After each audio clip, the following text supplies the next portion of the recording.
So, welcome everyone to another episode of The Creative Minds. So, joining me here is CJ. So, CJ, can you first of all tell us a bit more about your story, who you are, and what is it that you do? Yeah, thank you so much for having me. I'm so happy to be here. Of course. And hello, everyone. I guess I would be a audio professional. I work in the audio industry and have been in films and TV, podcasts, just all kinds of stuff, specifically focused on sound design and composing and dialogue editing. And so kind of the one-stop shop type of thing for all things audio, and recently have just basically completely shifted focus to only podcasting and Mm, podcasting with narrative scripted fiction, podcasting. So a lot of film scripts that maybe aren't being picked up, and or film scripts that are kind of hard to make during COVID. So for a little over a year now, just have been turning down film stuff, and even though it stings a little bit, and still trying to build this world of immersive sound for a user, or I call them users, so you'll have to forgive me, but the user for me is the listener, and this is yeah. kind of coming out of some of the development talk that I've been talking with other people, because we're looking at this new expression of audio that connects more to the listener, Yeah. and creates a closer bond with the listener. And so Yeah. we can get into all that, but that's kind of where I'm at right now. Yeah. I'm currently sound designing and mixing. I have 3 narrative fiction dramas that are out, and they're all horror based. I have to apologize, because one of the comments I got recently was, man, I got to the middle of that episode and I Yeah. was so nauseous. It was awesome. And I was like, I'm sorry. Yeah. And they're like, no, I mean that as a compliment. I'm like, you guys are so weird. Why do you Yeah. like this stuff? Yeah. And I'm making it, Yeah. and so I'm kind of like, I feel like I'm sort of in touch spiritually. Yeah. And like, so some of this stuff kind of really creeps me out. And even when it's literally my voice doing a sound effect, Yeah. I'll be sitting here late at night and I'll just get creeped out, and I'm like, okay, time to go inside. And I'll be done for that. Yeah. But what's weird is I'm like, okay, I try to be like a super nice, compassionate, Yeah. empathetic, like I never lose my cool, except Yeah. for, like, of course, I mean, we all have our things, but Of but I, course. I tend to be fairly chill. Yeah. But then if you ask me to like rip somebody's soul out in sound design, I have zero problem with Yeah. that. So I it's weird. And I think Yeah. that's kind of, I might be a trend. I don't know, Yeah. but that's kind of where I'm at. And then starting some new projects, some new films. I have done a lot of work audio with nonprofits, and some work with specifically over the last few years with a group called Exodus Cry, and they're advocates for abolition, or so with human trafficking, and Yeah. also doing some really deep stuff. It's about working on multiple different projects, right? How do you use sound? Like, how is sound integrated in the projects that you're doing? If you were to put an emotion with the things that I'm Mm, encouraging or causing, I guess, like yeah.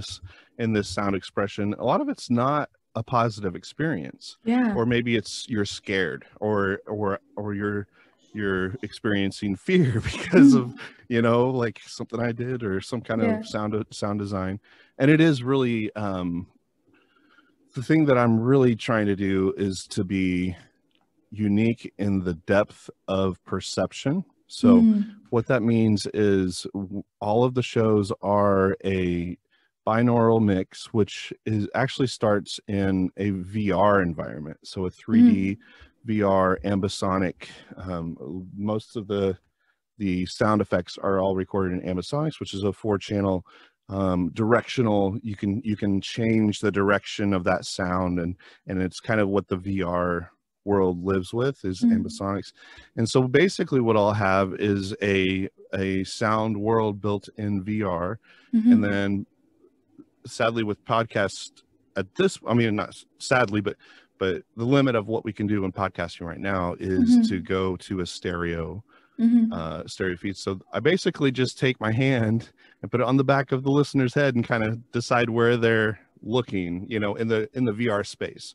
Okay. And then that gets exported down to binaural, which is different than stereo. It's it's based on the measurements of the human head and the reflections that we hear on our body, on our ears, and it's kind of an old technology, but it's a really great for if you want to try and have someone sound like they're coming from behind you or below you, but so the directionality is really great when it comes to binaural. So all that to be said, like the connection that I'm looking for and the reason that I'm doing this, and you know, like on one side I'm an, you know, I would like to eventually call myself, you know, an advocate of empathy or someone who is helping with compassion. And then on the other side, I'm making these shows that are crazy, insane, you know, tearing people in half and gore, more F-bombs than ever any other. I think it might have one of the world records. Like I don't write them, but I'll, you know, it's like, so there is this like paradigm or this contrasting thing that's happening with what I'm doing.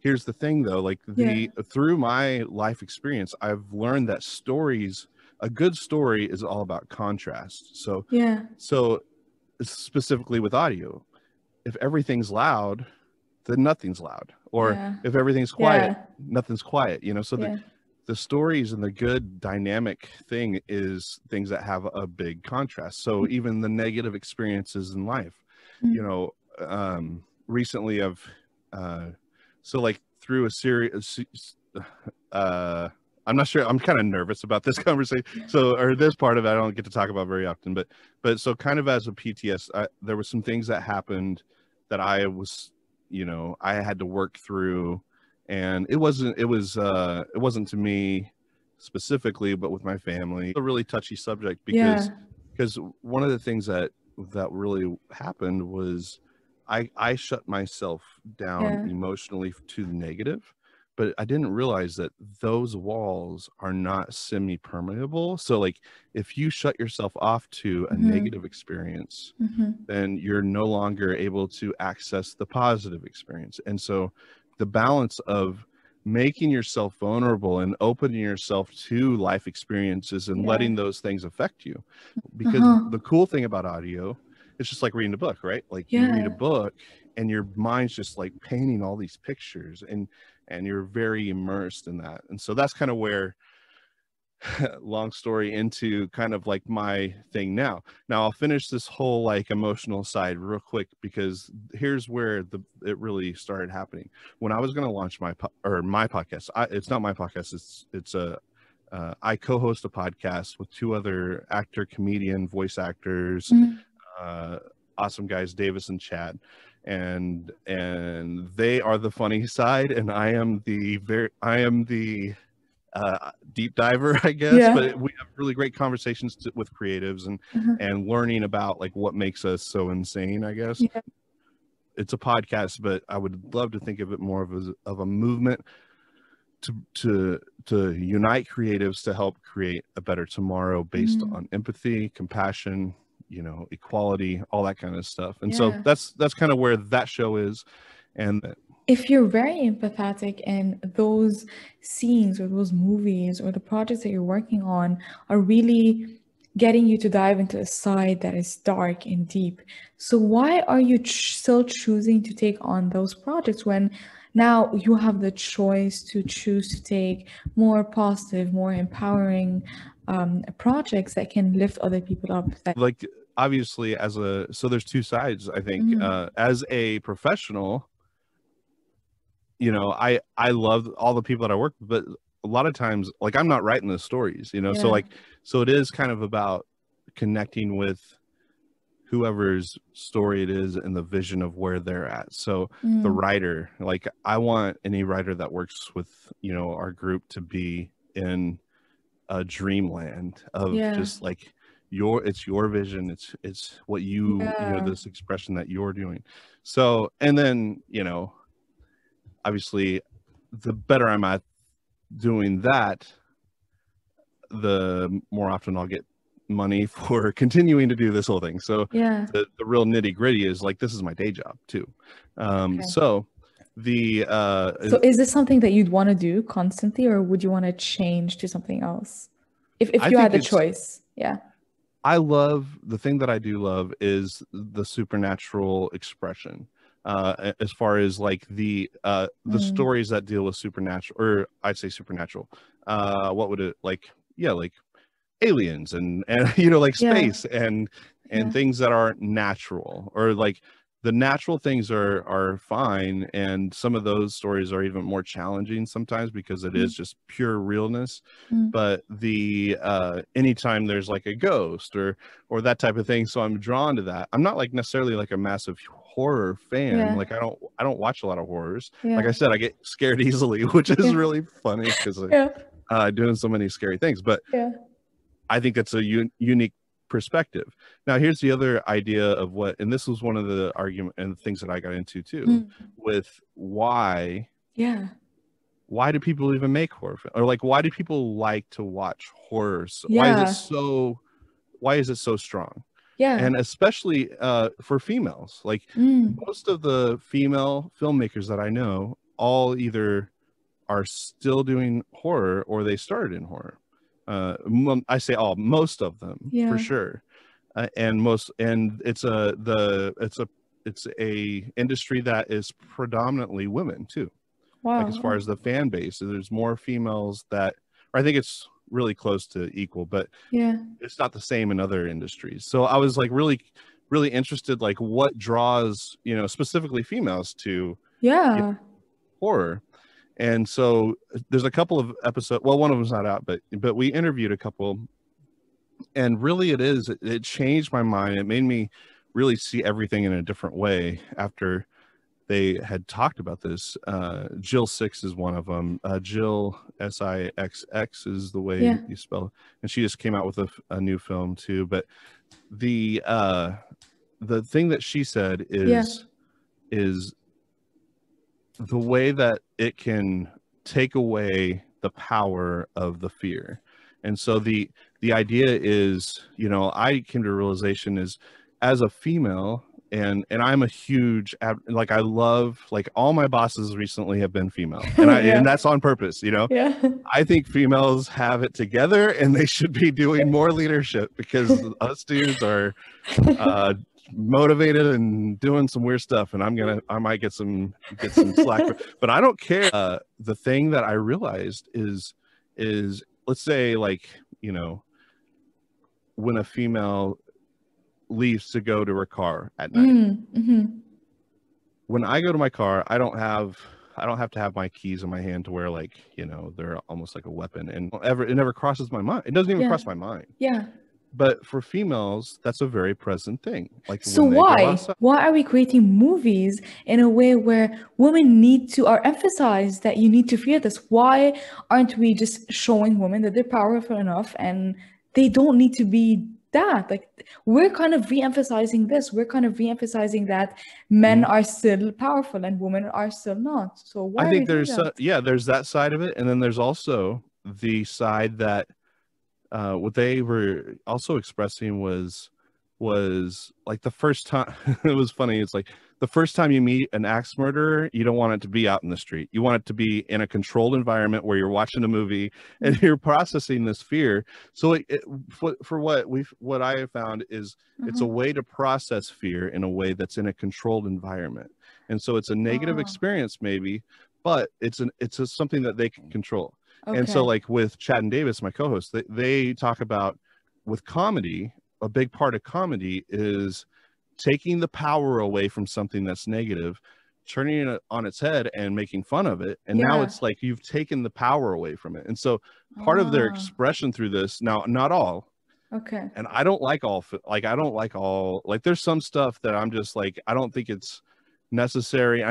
If you listen to any of the shows that I'm doing, you will find empathy. And so, like, you will find strands, and I call them almost Easter eggs of empathy, to where even if it's a ghost story, one of the stories in Another Room is another one of the first series that I did, there's an episode that's based in the sixth, or kind of like the story of these wives or ghosts of wives that are telling this story. But you realize like they're from the 60s or the 50s, 60s, to where, you know, the housewife thing, like you stay home, you cook the why isn't supper done? I'm gonna go watch TV until supper, you know, like all this stuff where they were subjected to this abuse that they couldn't do anything about. And so the stories that are in that episode are specifically about the stories that they never got to tell, you know, like the things that, and so raising awareness towards, you know, this equality that we need to see happen, specifically in a lot of our industries. Like content and stories are so powerful that people can connect to. And what we're doing is really teaching generations. Intentionality is massive. And the only other thing I'll say is a study just came out that the most impactful media right now is video games. So it's not movies, it's not music, it's video game. And that's what's driving, that's going to be tomorrow. You know, like that's what our society is. They're getting more from video games than they're getting from any other expression right now. And that's why. What are they learning though? What are they learning from playing games? That's a great question. You know, because I was like, oh man, my kids love Fortnite, and they can get super toxic. You know, they're like, I'm like, what did you just say? Like, who are you even talking to? Like, you know, everybody being locked at home or like this virtual learning thing. Kids need social interaction. You know, like they're going crazy, you know, and so, but their only sense of, you know, getting to hang out a lot of times is Fortnite. You know, I would say Fortnite's probably the biggest one. There's others. But I mean, Fortnite's gotta be, you know, the top one, I would imagine. And it's just like, what is it going to look like to have a whole society that grew up on Fortnite? You know, like if parents are still working, you know, I know a lot of kids are just probably on there all day long, you know, if they're not doing school. A dopamine driven society to where we're constantly looking for that, I call it the ding. And I think the dopamine thing to where, I think not just kids, I think it's everyone. I think obviously with the phones and we're constantly looking for that notification or that ding or that something about it is just super addicting. One of the studies that I really love about, you know, like with a lot of these people that are studying the conscious or where is our consciousness and what is consciousness and this idea. And one of the they use these random number generators to help with these studies that they'll put a random, you know, results type thing into a test environment. And I'm going to mess this up really bad, so just look it up afterwards or whatever. But like where they put, you know, a plant in a square room, and they put it in the corner that doesn't have any sunlight. And there's a lamp from the ceiling, but it's based on random numbers, like completely random numbers. It's able to move around, and it shines its light in the different corners like this, right? I don't know if you can see it or not. But the what's really interesting is as that study progresses, somehow that light hits more random numbers, eventually more and more, to where it's pointing its light at that plant so that plant can survive. Interesting. Which is mind-blowing to me, because it's like, that's the idea. So the idea is really us or you know, humans and who we are. There's so much more than I think what we understand that comes to this connected consciousness, or you know, something that's connecting and moving us in a more connected way, you know, with everything. The studies I'm doing right now is like diving deep into synesthesia, to where people can hear or people can see colors by hearing sound. Wow. Like, have you heard about synesthesia? No. It's amazing. Some people hear sounds, and certain sounds will give them taste. It's something based on what they hear. They'll see a color, or they'll actually have, you know, physical, they feel things, you know, in a world of VR, you know, like with the developers and things that, you know, like the arguments, like, how do we get them to smell something? You know, like that, we got to create some kind of gear. I'm like, already have those triggers built into our body. Like everyone has a certain form of synesthesia, and it's like very differently, like different things that happen when you hear certain sounds. So if everyone has those triggers already in there, how do we figure out, now this is more of a neuroscience like thing, you know, and but if those triggers are already there, it's just a matter of like frequency, audio, and now we're all like smelling or tasting something, you know, we're all having steak, or we're all having, you know, Brussels sprouts, which. So let's kind of end it like for now. I just wanted to kind of like ask you questions, but I remember when I like wanted to connect with you and you mentioned that your goal is to inspire creatives. And I really want to state it because it was very powerful.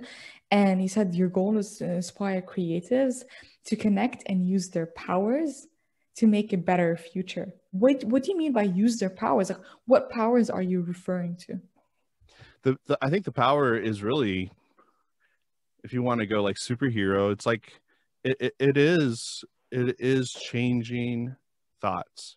I think it's opening perspectives that people wouldn't be open to via an argument or a discussion. So like if you can watch or you can listen to someone's story and connect on, I think it's like a vehicle. I think filmmaking, it really is a vehicle of empathy. It's a way that, and people you might not even recognize that it's happening. Yeah. But as soon as you see someone walking down the road, you know, it's a shot of somebody walking down the road, you're putting yourself in their shoes. Like, I mean, so it's like a practice of empathy and connecting with other people. And the more that we can, as filmmaker, or I say filmmakers, art makers, you know, because this applies to everything, recognize that that is really the currency, or the thing that we are dealing with is an expression of, you know, everyone, you know, the hot words right now are immersion, you know, it's an immersion, or it's like what's the other one? Immersive experience, you know, like that whole word is based on empathy. I think like you're wanting your listener or your viewer to express empathy with your character or with your story, right? Yeah. And so people think they're not empathetic or whatever, but if you're in art or you're a creator, you are dealing directly with empathy. And what better way to see a more empathetic, you know, the issues that we've been seeing in society, I think, are based on a system that we've built to reward narcissism and reward, you know, the opposite of empathy. You know, just this idea of like, everything's about me. I can step on everybody on the way up if I have to. Oh, and all this like, oh, like you're not with me, then just get, you know, like it's frustrating. What we need is more empathy. Like when it comes to the racial issues and all, you know, like even, you know, the equality in the workspace and all this stuff. If you are an empathetic person, it's not hard to understand what we need to do. That's where I get, that's where the real drive and the passion is to help inspire creatives to understand that you are dealing with empathy when you create a story and using that power. And that is power. I think that is power, you know, like it is a thing that if you are helping people move in a positive way, or you know what, you're going to make them move one way or the other, it's either going to be a positive thing or it's going to be a negative thing. Otherwise your film sucks. You know, like you know, or your art sucks because like they aren't responding, then that's not art, you know? The last question is what is your definition of success?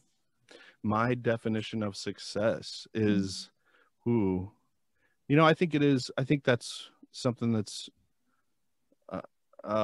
hard for me to know, because the success things that are typical are not motivating to me at all, because you know, I've started in the film. I was, you know, successful in that, and I was to the point to where it was at the top of what I could do, you know, making money. I was making money and, you know, doing what I had dreamed. And so success is really not about, I guess, status for me. Or like for me, like I bring success into a more personalized, like almost daily type. Like if I can connect with someone, you know, like today I connected with you, you know, this is success, you know. And I think the changes that we need to see are going to happen on this one-to-one, you know, and the idea that you know, media and all this stuff, but it still is a very one-on-one, you know, learning about someone, connecting with someone to where that is very successful, you know. And like maybe some of the things we talked about, you know, we'll think about in the future and that's going to cause more success. So it's like almost Yeah. like it's a success is an illusion, which Yeah. is quoting one of like Tool is one of I have this weird paradigm in my life to where Yeah. I could be a charismatic preacher, or I could also be, but anyways, I just love all things. And Okay. but yeah, so like this idea of just kind of a daily, like for me today, like when my kids get home, I want to connect with them. And it's tough because like Yeah. I have a lot of stuff I got to get done, Yeah. but like being able to connect with them, Yeah. that's the best success that you could ever have. Perfect. Thank you so much, CJ. And thank you for everything that you're doing. And for people to connect with you, where should they connect with you? Instagram's probably the best way right now, as far as if you want to keep up with like what's going on. Thank you everyone for listening to this episode. Honestly, great points. We jumped on many different topics, but it's a very interesting way to kind of talk about creativity. So thank you again, CJ, for joining me. And thank you everyone to listening to this episode. I hope you have an awesome rest of your day.